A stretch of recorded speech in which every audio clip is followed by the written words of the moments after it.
আমি মোসাম্মদ আশরাফুল নেসনা, প্রধান শিক্ষক শেরেবাংলা বালিকা মাধ্যমিক বিদ্যালয়। আমার বিদ্যালয় ৪ ঘটিটার সময় ছুটি দেয়। ছুটি দেওয়ার পর এই মেয়েরা গেট থেকে বের হইয়া মানে রাস্তা ক্রস করে ওপার প্রতিদিনই যায়। প্রতিদিনের মতে আজকে মেয়েটা পার হয়ে যাইতেছিল পথ থেকে, মানে বিএম কলেজের ওদিক থেকে একটা অটো দ্রুত গতিতে এসে মেয়েটার শরীরের উপর দিয়ে মৃত্যু, যে মৃত্যু, করুণ মৃত্যু, একমাত্র মায়ের একমাত্র সন্তান। আর মনে হয় আমরা আজকে একটা সন্তান হারাই ফেলাইছি। 12+ মানে 13 বছরের একটা মেয়ে, যার জীবন সামনে, যার ভবিষ্যৎ সামনে, আজকে সে মৃত্যুর সাথে পান চালাচ্ছে।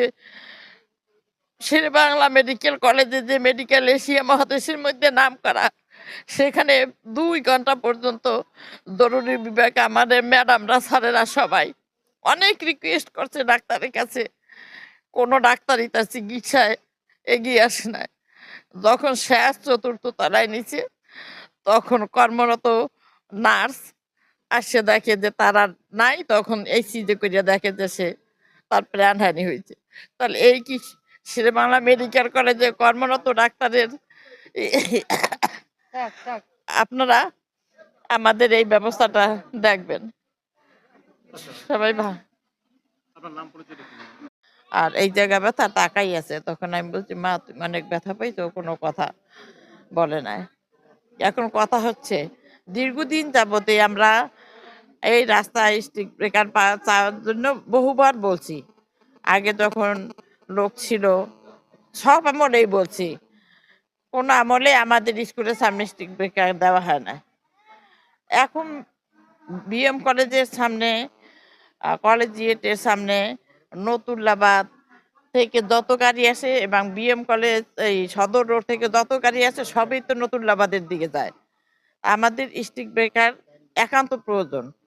আমি কর্তৃপক্ষের কাছে, মানে প্রশাসকের কাছে, প্রশাসনের কাছে এইটাই দাবি করবো যে আমার বিদ্যালয়ের সামনের রাস্তায় 2টা স্ট্রিট ব্রেকার এবং পিছনে আমার একটা গেট আছে।